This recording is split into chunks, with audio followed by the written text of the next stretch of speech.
the most powerful intelligence apparatus in modern history, did not only run coups, fund assassinations, and tap the phones of foreign heads of state, it also reviewed scripts. That should have been impossible. Intelligence agencies are supposed to operate in the dark. Cinema is supposed to hold power to account. The two institutions are not supposed to share a building. They shared considerably more than that. The architecture was built long before the Central Intelligence Agency existed. During the First World War, the British government established the War Propaganda Bureau, a formal office charged with enlisting the country's leading writers to produce material that would shape how the conflict was understood by the public. Sir Arthur Conan Doyle wrote for it. H.G. Wells wrote for it. Thomas Hardy wrote for it. Men whose authority came from imagination were put to work in the service of policy. The lesson was not forgotten. When the United States entered the Second World War, William Donovan, the founder of the Office of Strategic Services, the direct institutional predecessor of the CIA, built the same architecture on American soil. The OSS worked alongside Hollywood studios. Scripts were reviewed, themes were managed. The studios cooperated. Patriotism and institutional pressure were indistinguishable. The war ended. The architecture did not. In 1947, the CIA was formally established. Within years, its Directorate of Operations had built what one senior official would later describe, with something approaching pride, as a mighty Wurlitzer, a propaganda instrument so comprehensive, so deeply embedded in the cultural infrastructure of the West, that it could play any tune it required through the fronts and publications and institutions it quietly controlled. The metaphor belonged to Frank Wisner, the director of the Office of Policy Coordination, the agency's covert action wing. It was not hyperbole.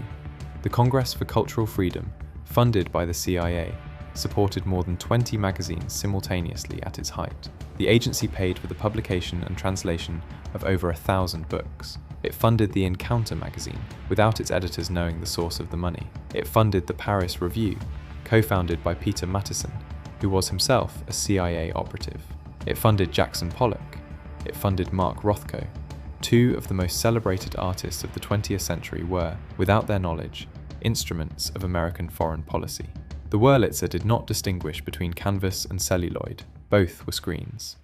In 1977, journalist Carl Bernstein, the same man who had broken Watergate, published an investigation in Rolling Stone that named more than 400 members of the American press who had secretly carried out assignments for the CIA over 25 years.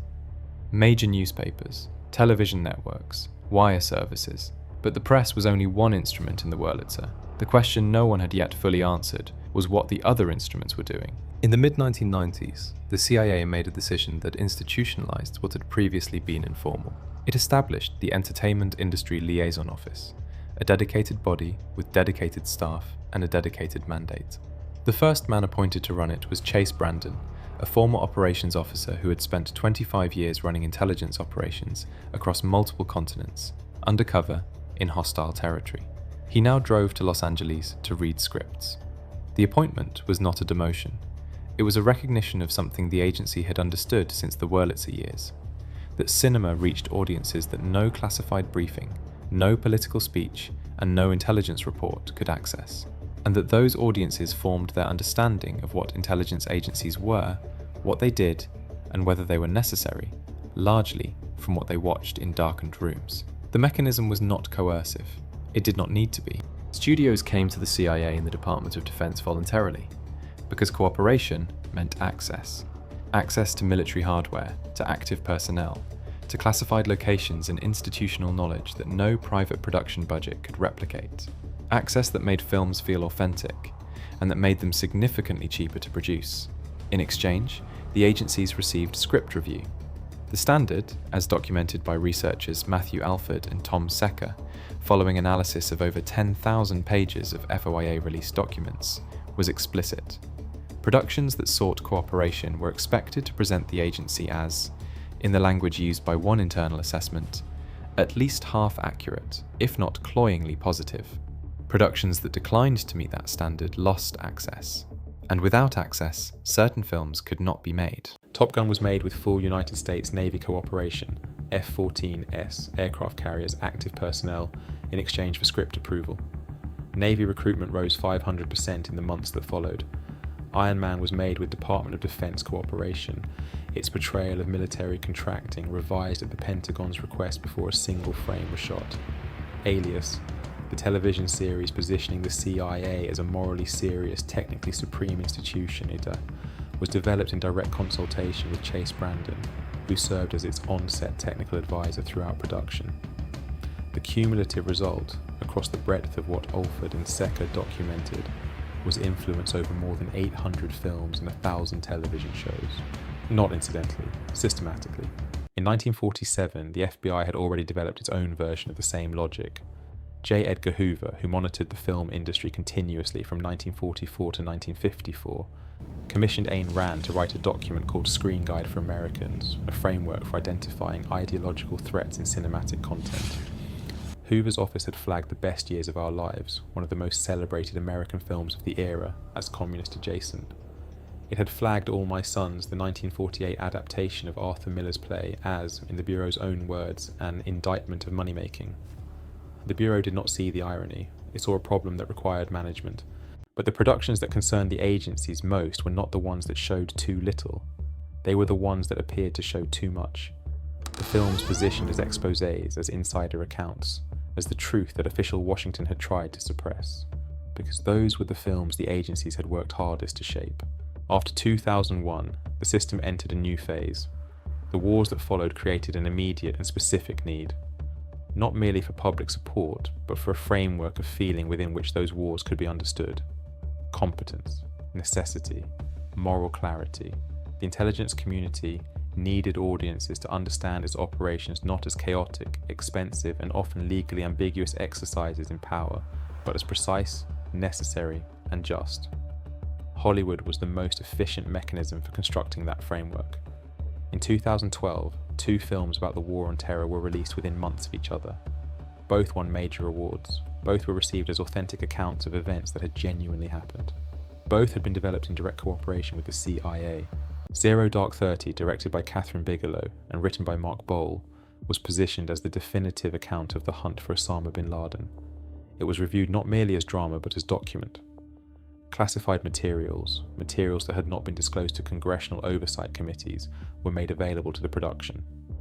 The agency provided access to serving officers and internal accounts of still classified operations. Argo dramatized a real CIA operation from 1980, the extraction of American diplomats from Tehran under the cover of a fictional film production. It won the Academy Award for Best Picture. The CIA's Public Affairs Office actively promoted it. The agency hosted internal screenings at Langley. Ben Affleck was invited to address staff.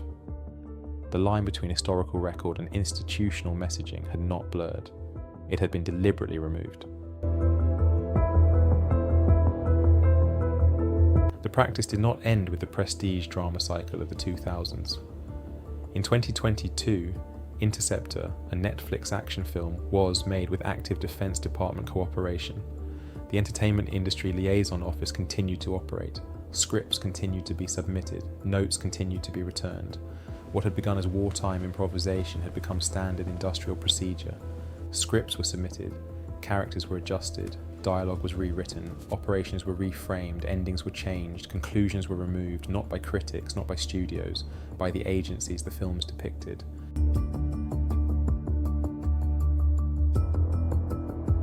The historian Francis Stoner Saunders, who documented the CIA's cultural Cold War operations in forensic detail, described the project as the construction of a cultural NATO, an alliance of institutions, publications, and individuals whose purpose was to establish the terms within which Western audiences understood themselves and their world. Hollywood was not outside that project. It was its largest single instrument. The films that shaped how Americans understood their intelligence agencies, their wars, their adversaries, and their own national character were not the unmanaged products of creative imagination. They were, in material and documented ways, co-authored. Cinema did not reflect the story America told about itself. It constructed it. The Entertainment Industry Liaison Office still operates. The FOIA requests are still being filed. The documents, when they arrive, are still heavily redacted. The only thing that changed across 80 years of documented operation was what became ordinary.